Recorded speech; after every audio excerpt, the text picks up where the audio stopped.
Hey guys, following double round week, round 22 is about to begin. Let's start with the ups and downs of the double round week. We start with the guard position, and here we have Baldwin continuing to be on fire. I think it's the third, if I'm correct, continuous consecutive game when he scores really high, and he's the star right now at the guard position. 14.3 credits, 1 credit increase during this double round week. So for the expensive players, he's a good choice for us. Then we have some lower, deeper value, let's say, options. Then is Obst with just 9.3. Had two amazing games, especially the first one on the round 20 was magical. I think he had 7 3-pointers. And then we have Lee, the new signing for FS. So he moved to FS, Lee, and he's actually had two very good games that he actually played a lot of time. As you can see, 60 minutes in just two games, and he managed to score 41 fantasy points. He's only 6.6 credit, so is another great option here. On the other hand, Brooks is only 10.9, but what I would say is that is a little bit more. We're a little bit hesitant, to go there because of his consistency or the dependency on the three-pointer. And looking on the other side, players that reduce the values, we don't see any great offer, so we move on to the next position, the forward position, and here we have quite a lot of players to look at. So if we look on the left, expensive choices, Vezenkov, no matter how expensive it is, he, especially with the last game, he's shown that he's never expensive enough. He increased 1.2 credits. But you can see 70.5 fantasy points in two games. He scored 49 points in these two games. I think Olympiacos will continue more and more touching the ball to Vezenkov. We know we had very good performances for Milutinov and also been on very high fantasy points, but it seems the time for that Vezenkov let's say captain position is here. So very expensive, but we still think Vezenkov is very solid. Now we have two more options on very high credits. One is Moneke, still great choice with 17.4. Can see 50 fantasy points in two games, and also Sengelia had very good games. He managed to go on 50.6 fantasy points, but in this case potentially we'll try to pay a little bit more. Also is the El Clasico coming up, so we'll try to avoid Sengelia, but you never know. Sengelia is a top tier player. He may deliver again. Now going into the other options, here we have Mike below 10, a very good option from Bayern. And then we have Akele as a filler with just 4.8.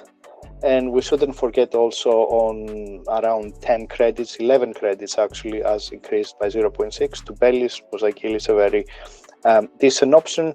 Diallo also has some very good games, so we keep an eye. He may be one of the regulars if he continues like this. And Taylor continues to be very impressive in most of the season, so still is a good choice. On the other hand, Petrusev is on a big discount right now, so it's not too much about the matchup, but more about the fact that he's dropped from 15.6 before the double round week, his value down to 14.7, and for his calibre is still a great price with a discount. Now moving into center position, Holmes had some good games at home. Now, let's see how he would do away from home. We have NDIA continue to be a very good option for the deep value market with less than 9 credits, just 8.7. And of course, we have Tavares from the expensive choices, the ones that they increase the value. Tavares should be a player that Real will need to have a good game for the next game in order for them to deliver and get a win. So we would potentially go with Tavares. On the other hand, we look also on the deep value here, Odiase, but we have a couple of more players in the center position for Hapoel that they actually take a lot of playing time and they have a lot of a lot of fantasy points delivery. So we would not really go for him, even though the price is quite good.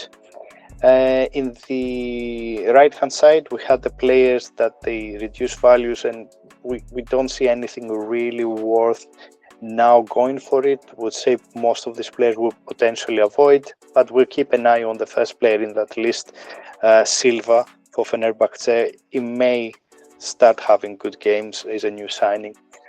With that, I think we can move on to our team, Konstantinos. Yeah. So as you see, it's not a round that we want to remember. Let's say because we bet on the average score for Brian and Hifi because the game was not played in that round.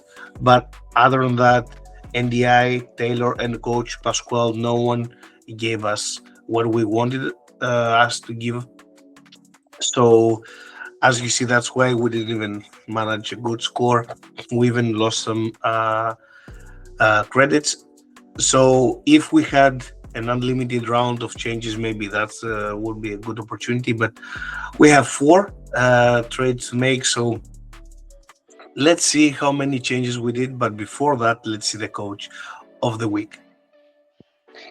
And we are going with Coach Itoudis, Hapoel Tel Aviv, playing at Asvel in Lyon.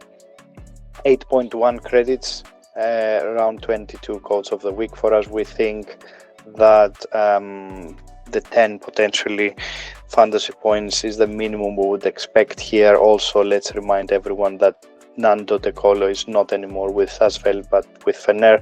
So we think Hapoel has the quality to at least deliver 10 or even more for us. So let's move on to our team then.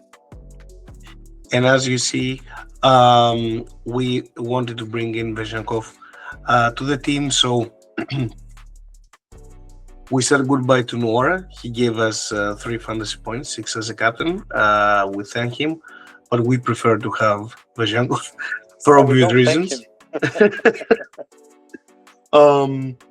We both wanted to have Coach Itoudis in our team, so we spent, as you see, 8.1 credits for the coach, but we wanted to bring Lee from FS because he had a great double run week. So he seems to be the guard that the team bets on it, and he contributes from the beginning. And other than that, we couldn't keep Hifi, but we decided to keep Bryant instead of Hifi, but we brought in Weilerbab in this case instead of Hifi. So that's why you see a lot of FS players, but we wanted to bet on the guard duo Weilerbab and Lee from FS. And at the center position, we kept Nibo and NDI. And for the forward, you see Taylor, Niang, and Osmani. All of them stayed. Keep in mind, this round we have 3 turns, not 2. So choose your players if you want to have a captain for turn 1, turn 2, and turn 3. Make sure that you check the scores and you select the captain. Bill, do you want to add anything about the team? Yes, first of all, about the 3 terms. So the Fantasy Euroleague starts this week on a Wednesday, so you all need to be ready with your teams on Wednesday. We obviously have a captain per turn. We thought that's the wisest thing to do, especially after what happened with Nora. So we have a Zenko for turn 1, we have Weiler Bab for turn 2, and we have Brian for turn 3. And of course, as always, you can find more of our suggestions on Real Hoopers Hub website. Let's hope we all can bounce back and have some great results this week. Enjoy basketball. Yeah, guys, enjoy the games and see you soon.